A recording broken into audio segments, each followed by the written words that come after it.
کہ اعظم رضی اللہ تعالیٰ عنہ کی زندگی کا مطالعہ کرے نا، یقین مانے تو آپ دیکھیں ان کی قرآن سے محبت کتنی۔ حضرت ابی بن کعب یہ بیان کرتے ہیں کہ میں عموماً عشاء کی نماز آپ کے پاس ہی پڑھا کرتا، جب سارے لوگ چلے جاتے سیدنا فاروق اعظم مسجد میں بیٹھے ہوتے تو میں بھی بیٹھا ہوتا تھا، مجھے پتا تھا انہوں نے مجھے بلانا ہے تو میں بیٹھا ہوتا تو مجھے آواز دیتے ابی ادھر آؤ یار، تو کہتے ہیں میں حاضر ہوتا ہے، جی لبیک امیر المؤمنین حکم فرمائیں۔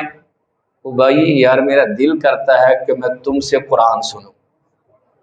اللہ اکبر، اللہ کرے میرا اور آپ کا بھی یہ دل کرے کہ میں قرآن سنوں۔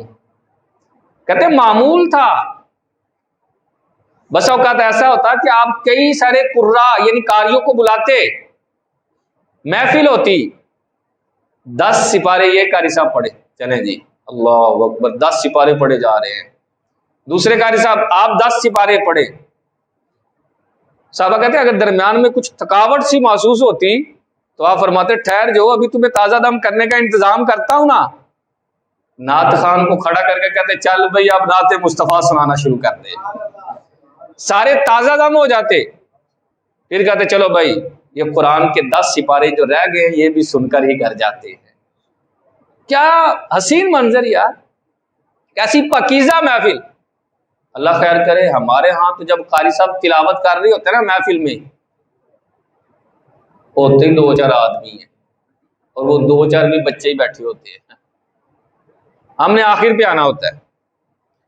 اور ہمارے ہاں یہاں نعت خان کو پرچی دی جاتی ہے، حضرت یہ نعت پڑھے نا، یہ فرمائشی کلام ہے، یہ فرمائشی کلام ہے۔ اللہ کرے یار ایسا ہو جائے، دل کی ایک مطلب چاہت ہے، یہ ہونا یوں چاہیے کہ جب قاری قرآن پاک کی تلاوت کرے تو ہم کہیں قاری صاحب آج تلاوت کے اندر سورۃ البقرہ آپ پڑھیں، پھر پرچی آئے کہ آپ سورۃ آل عمران پڑھیں، سورۃ النساء پڑھیں، سورۃ الانعام پڑھیں۔ قاری صاحب کو کوئی پرچی نہیں آتی، نعت خان کوئی پرچی نہیں آتی ہے یار۔ قرآن سے ہمارا اتنا لگاؤ نہیں ہے جتنا ہونا چاہیے۔ حضرت ابی بن کعب کہتے ہیں کہ میں نے پڑھنا شروع کیا، سیدنا فاروق اعظم رضی اللہ تعالی عنہ سن رہے ہیں، ایک سورت ختم ہوئی تو میں نے آنکھیں کھول کے نا دیکھا کہ کیا کر رہے ہیں۔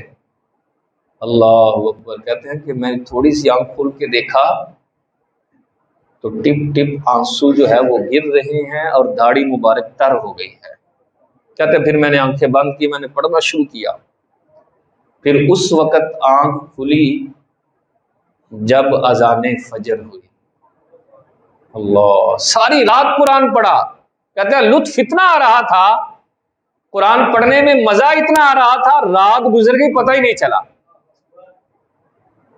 میری اور آپ کی بھی رات اسی طرح گزرتی ہے شاید جاگتے ہوئے اور موبائل پر۔ نوجوان ساری رات موبائل کا استعمال کرتا ہے، وہ فجر کا ٹائم ہو گیا، موبائل کو تکیے کے نیچے اور سو گیا۔ اب وہ یقیناً اٹھ نہیں سکتا، اس لیے کہ گناہ کا بوجھ ہوتا ہے، وہ اس کے اوپر ساری رات اپنے اوپر گناہ کا بوجھ لادتا رہا، ڈالتا رہا، اب کیسے اٹھ سکتا ہے؟